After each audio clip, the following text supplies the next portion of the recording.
Assalamualaikum warahmatullahi wabarakatuh. Bismillahirrahmanirrahim. Hari ini kita akan membaca buku Hakikat Berfikir karya Syekh Taqiyuddin An-Nabhani. Pada bab 3 adalah contoh-contoh aktivitas berpikir. Berpikir tentang kebenaran.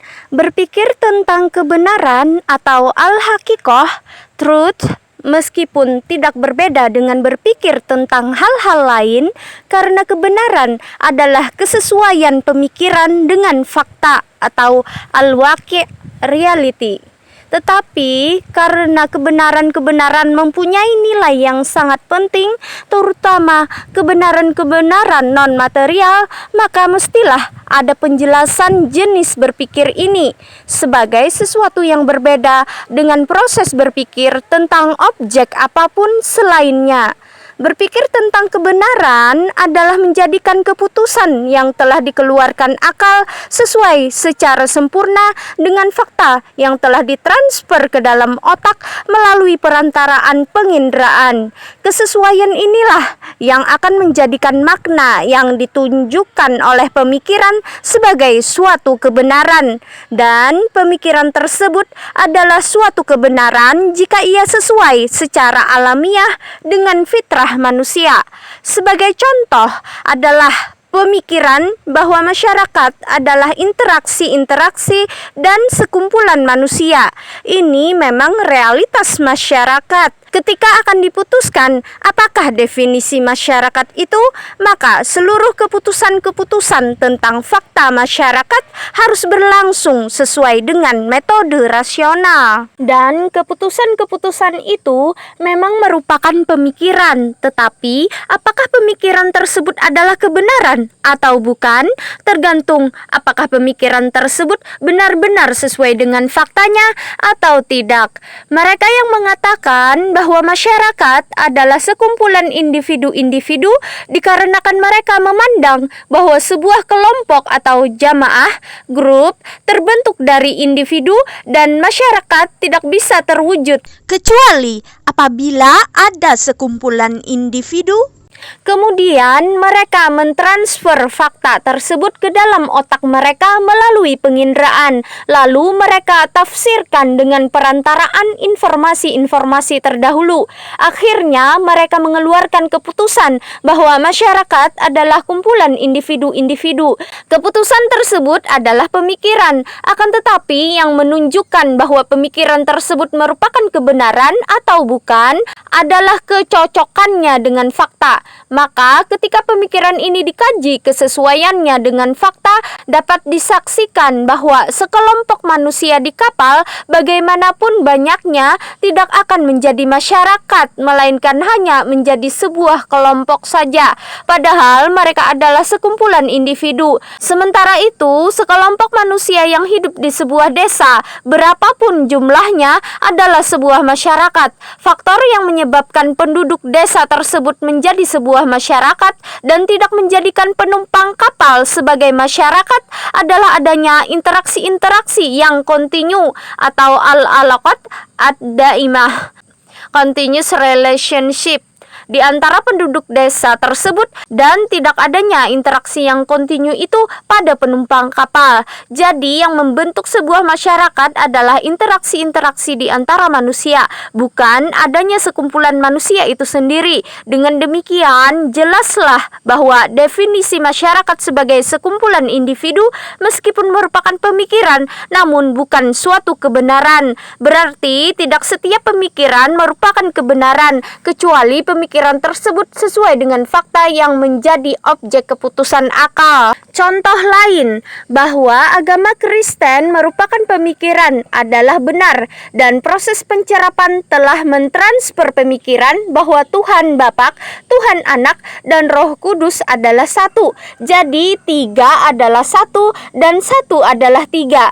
Ini sebagaimana matahari yang di dalamnya terdapat cahaya, panas, dan zat matahari itu sendiri. seluruhnya adalah satu dan seluruhnya adalah tiga. Begitu juga dengan Tuhan yang terdiri dari Tuhan Bapa, Tuhan Anak, dan Roh Kudus. Pemikiran tentang Tuhan seperti itu telah memenuhi tuntutan fitrah, yaitu naluri beragama atau ghorizah at-tadayun. Keyakinan ini memang merupakan pemikiran, tetapi yang menjadikannya sebagai kebenaran adalah sesuai atau tidaknya pemikiran tersebut dengan fakta.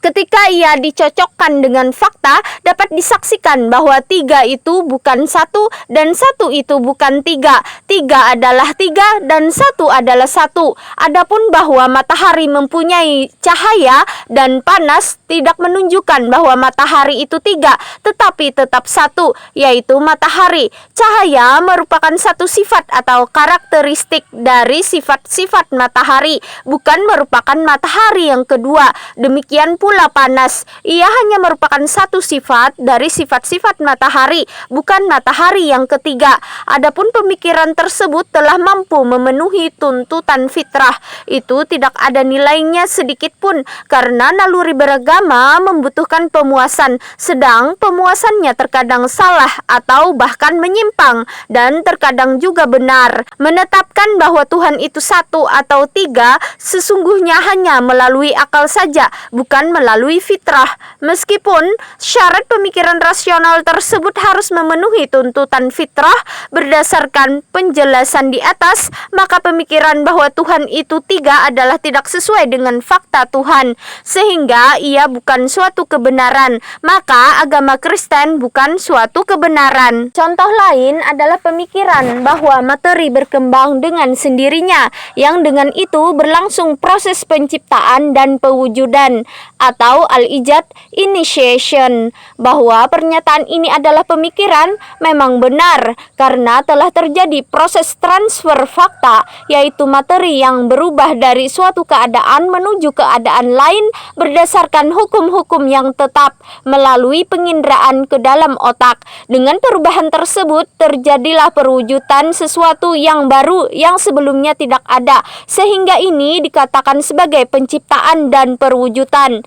Hanya saja yang menunjukkan pemikiran tersebut sebagai kebenaran atau bukan adalah sesuai tidaknya pemikiran tersebut dengan fakta. Ketika pemikiran tersebut dikaji kesesuaiannya dengan fakta, dapat disaksikan bahwa materi tidaklah mewujudkan benda-benda dari ketiadaan, tetapi dari sesuatu yang telah ada, dan hukum-hukum alam telah benar-benar dipaksakan atas materi, sehingga materi tidak bisa keluar dari hukum-hukum tersebut. Aktivitas materi tersebut sebenarnya bukanlah penciptaan, dan demikian pula materi bukanlah pencipta. Dengan demikian, pemikiran tersebut tidak cocok dengan fakta pencipta atau al-khaliq dan fakta penciptaan. Pemikiran tersebut bukanlah suatu kebenaran. Demikianlah seluruh pemikiran yang telah dan yang akan ada di dunia. Keberadaannya sebagai pemikiran tidak berarti ia adalah kebenaran. Pemikiran harus sesuai dengan fakta sehingga menjadi kebenaran. Untuk mengetahui apakah suatu pemikiran itu merupakan kebenaran atau bukan, pemikiran tersebut harus dikaji kesesuaiannya dengan fakta yang ditunjukkan oleh pemikiran itu. Jika sesuai, berarti ia merupakan kebenaran, dan jika tidak, berarti ia bukan kebenaran.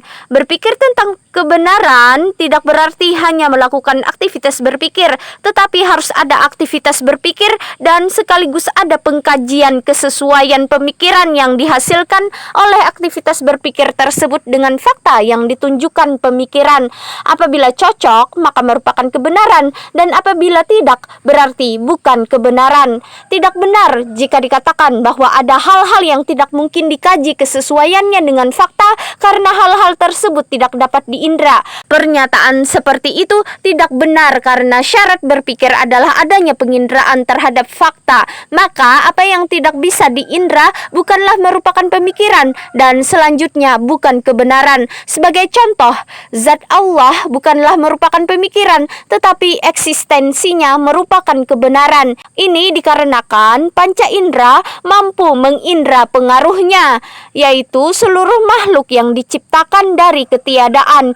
Kemudian fakta tersebut dipindahkan ke dalam otak melalui panca indera. Ini menjadikan kita mampu memutuskan tentang keberadaan Allah Allah. Jadi, eksistensi Allah merupakan kebenaran. Adapun zat atau esensi Allah tidak dapat dijangkau oleh indera, maka kita tidak bisa memberikan keputusan tentang zat Allah. Dengan demikian, tidak ada satupun kebenaran yang telah atau akan dicapai oleh akal, kecuali ia mesti terjangkau oleh panca indera. Kebenaran harus dapat dijangkau oleh indera, dan harus terjadi proses berpikir padanya melalui jalan akal. Jadi, arti berpikir tentang kebenaran adalah mengkaji kesesuaian pemikiran dengan fakta yang ditunjukkan pemikiran. Jika sesuai berarti merupakan kebenaran, dan jika tidak berarti bukan kebenaran. Proses berpikir seperti ini harus dilakukan oleh seluruh manusia, baik individu, bangsa maupun umat, terutama mereka yang memikul tanggung jawab. Betapapun remehnya tanggung jawab itu, karena pemikiran kerap kali menjadi sumber kesalahan dan kesesatan, maka tidaklah benar mengambil sembarang pemikiran sebagai suatu kebenaran. Pemikiran itu hendaknya diambil hanya sebagai pemikiran saja. Baru setelah itu dikaji kesesuaiannya dengan fakta yang ditunjukkan oleh pemikiran tersebut.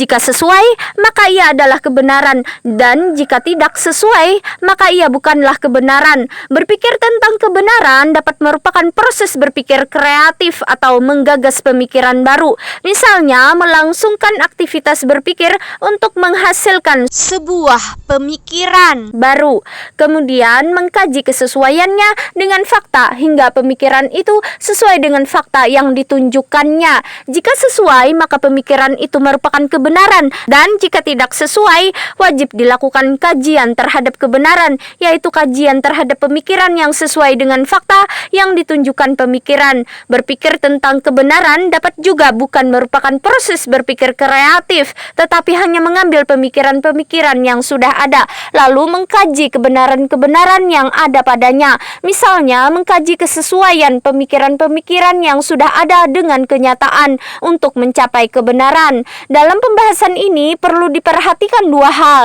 Pertama, distorsi-distorsi yang terjadi pada kebenaran. Kedua, distorsi-distorsi yang menyimpangkan upaya untuk mencapai kebenaran.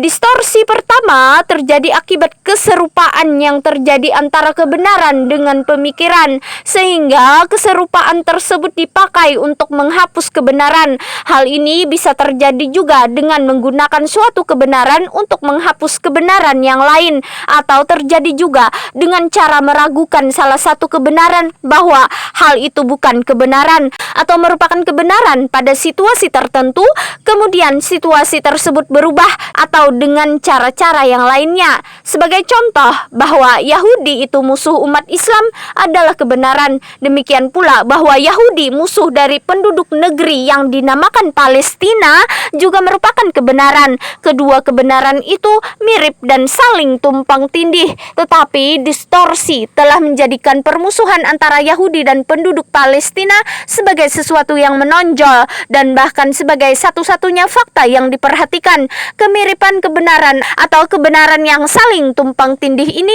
dijadikan alat untuk menghapus kebenaran lain, yaitu permusuhan antara Yahudi dan umat Islam.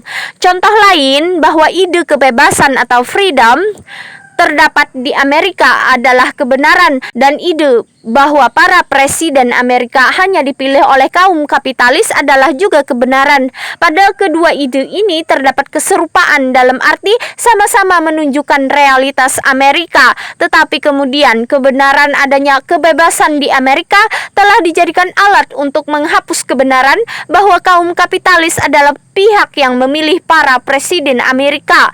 Kebenaran ini lalu dihapus, sehingga yang dikenal adalah bahwa yang berhasil menjadi presiden Amerika merupakan orang paling populer di mata bangsa Amerika. Contoh lain lagi bahwa Inggris memusuhi kesatuan Eropa adalah kebenaran, dan bahwa Inggris ingin memperkuat dirinya sendiri di Eropa yang telah bersatu adalah kebenaran juga. Kemudian kebenaran yang kedua digunakan untuk menghapuskan kebenaran yang pertama, sehingga dengan demikian Inggris ikut masuk dalam pasar bersama.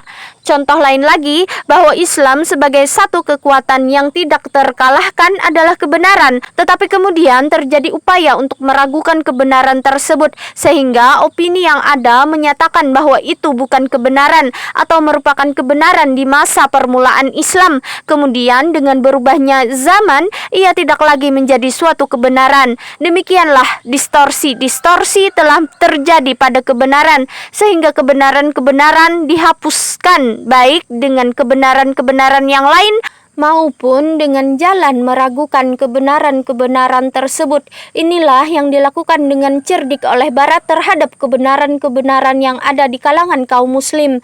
Adapun distorsi yang memalingkan dari kebenaran terjadi dengan cara mewujudkan aktivitas-aktivitas atau pemikiran-pemikiran yang memalingkan dari kebenaran. Sebagai contoh, bahwa umat Islam tidak akan bangkit kecuali dengan pemikiran adalah kebenaran, tetapi untuk memalingkan kaum muslim dari pemikiran, umat diberi semangat untuk melakukan aktivitas-aktivitas fisik seperti melakukan berbagai demonstrasi, pemogokan, kerusuhan, dan revolusi untuk memalingkan umat dari pemikiran dan untuk menyibukkan mereka dengan berbagai kegiatan. Maka dihapuslah kebenaran bahwa umat tidak akan bangkit kecuali dengan pemikiran, lalu diganti dengan pemikiran bahwa umat tidak akan bangkit kecuali dengan revolusi. Demikian juga untuk memalingkan kaum muslim dari kebenaran kebangkitan, dibuatlah pemikiran-pemikiran bahwa kebangkitan bisa diwujudkan dengan akhlak, ibadah, ekonomi, dan sebagainya. Demikianlah terjadi distorsi untuk memalingkan manusia dari usaha mencapai kebenaran. Karena itu harus ada sikap waspada terhadap distorsi-distorsi tersebut. Kebenaran harus dipegang teguh dan digenggam sekuat-kuatnya. Harus ada pula kedalaman berpikir dan keikhlasan ketika berpikir untuk mencapai kebenaran. Di antara hal yang paling berbahaya yang terjadi karena tidak memanfaatkan kebenaran adalah mengabaikan kebenaran-kebenaran sejarah atau haqa'iq at-tarikh, the truths of history, terutama kebenaran-kebenaran yang mendasar dalam sejarah. Hal ini karena di dalam studi sejarah terdapat fakta-fakta yang tetap yang tidak berubah. Di dalam studi sejarah terdapat pula opini-opini yang lahir dari situasi dan kondisi. Tetapi opini-opini yang lahir dari situasi dan kondisi bukanlah kebenaran, melainkan hanya peristiwa-peristiwa atau hawadis, incidents yang tidak bisa dimanfaatkan dan tidak bisa diterapkan pada situasi dan kondisi yang berbeda. Tapi kenyataannya, sejarah secara keseluruhan telah dipandang dengan satu pandangan saja atau hanya sebagai peristiwa. Kebenaran-kebenaran sejarah telah diabaikan. Tidak ada pembedaan antara kebenaran dan peristiwa. Karena itu, kebenaran-kebenaran sejarah pun tidak diperhatikan. Sebagai contoh, fakta bahwa Barat menguasai pantai timur, khususnya pantai Mesir dan pantai Syam, untuk memerangi negara Islam adalah suatu kebenaran, sedangkan kemenangan Barat atas umat Islam adalah peristiwa sejarah, bukan suatu kebenaran. Kemudian kebenaran dan peristiwa sejarah tercampur aduk dan diabaikanlah kebenaran dalam sejarah tersebut, sehingga dilupakanlah fakta bahwa pantai timur Laut Tengah atau Mediterranean Sea adalah celah yang dari sana musuh atau Barat dapat memasuki negeri-negeri Islam. Contoh lain adalah fakta bahwa ide nasionalisme telah menggoncang institusi Daulah Utsmaniyah dan bahwa kaum muslim memerangi Barat sebagai kaum Utsmaniyin yang muslim bukan semata sebagai kaum muslim adalah juga kebenaran. Sementara kekalahan Utsmaniyin di Eropa dan pada Perang Dunia I adalah suatu peristiwa sejarah, tetapi sejarah perang kaum Utsmaniyin dengan bangsa Eropa dan sejarah Perang Dunia I telah dilihat hanya dengan satu pandangan saja. Kebenaran-kebenaran dalam perang tersebut ditinggalkan. Dengan kata lain, kebenaran-kebenaran sejarah telah diabaikan. Kebenaran dan peristiwa sejarah bercampur aduk dan dilupakanlah fakta bahwa ide nasionalisme adalah sebab kekalahan Utsmaniyin di Eropa dan pada Perang Dunia I. Demikian juga halnya seluruh peristiwa-peristiwa sejarah telah terjadi pengabaian kebenaran-kebenaran sehingga kebenaran sejarah tidak dimanfaatkan, padahal kebenaran sejarah merupakan sesuatu yang paling berharga pada diri manusia dan merupakan jenis pemikiran yang paling tinggi. Berpikir tentang kebenaran, baik untuk mencapai kebenaran atau untuk membedakannya dengan pemikiran yang bukan kebenaran, atau untuk memegangnya dengan kuat maupun untuk memanfaatkannya, adalah proses berpikir yang luhur dan mempunyai pengaruh yang sangat dahsyat terhadap kehidupan individu, bangsa, dan umat. Apa gunanya berpikir jika suatu kebenaran tidak diambil untuk diamalkan, atau jika kebenaran tidak dipegang dengan teguh? Apa pula gunanya berpikir jika kebenaran tidak bisa dibedakan dengan yang bukan kebenaran? Lebih dari itu, kebenaran adalah satu hal yang pasti. Kebenaran bersifat tetap dan tidak berubah-ubah. Kebenaran merupakan satu hal yang yakin dan pasti, yang tidak dipengaruhi oleh perbedaan dan perubahan situasi dan kondisi. Memang benar, pemikiran tidak bisa dilepaskan dari konteks situasi dan kondisi yang melingkupinya. Benar bahwa suatu pemikiran tidak bisa dijadikan standar bagi analogi yang bersifat umum atau al-qiyas, asyumuli atau general comparison. Namun, ini hanya berlaku untuk pemikiran dalam kedudukannya semata sebagai pemikiran, jika pemikiran itu bukan suatu kebenaran. Tetapi, jika merupakan kebenaran, tidaklah benar memandang pemikiran tersebut dengan pertimbangan konteks, situasi, dan kondisinya. Bagaimanapun juga berubah dan bergantinya situasi dan kondisi yang melingkupinya, pemikiran tersebut justru wajib diambil sebagaimana adanya tanpa mempertimbangkan lagi situasi dan kondisi yang ada. Terlebih lagi, kebenaran tidak bisa diambil dengan metode ilmiah yang merupakan metode yang bersifat dugaan atau at-tariqah az-zaniyah, probable method, tetapi harus diambil dengan metode rasional yang bersifat yakin atau pasti. Ini dikarenakan kebenaran berkaitan dengan keberadaan sesuatu, tidak berkaitan dengan hakikat dan sifat sesuatu. Jika satu pemikiran telah sesuai dengan fakta yang ditunjukkan pemikiran, haruslah kesesuaian ini bersifat pasti, hingga ia bisa disebut sebagai suatu kebenaran. Karena itu, mesti ada proses berpikir tentang kebenaran. Harus pula kebenaran itu dipegang teguh dan digenggam dengan sekuat-kuatnya. Demikian pembacaan buku Hakikat Berfikir karya Syekh Taqiyuddin An-Nabhani pada hari ini. Kita lanjutkan pada hari berikutnya. Semoga bermanfaat. Wassalamualaikum warahmatullahi wabarakatuh.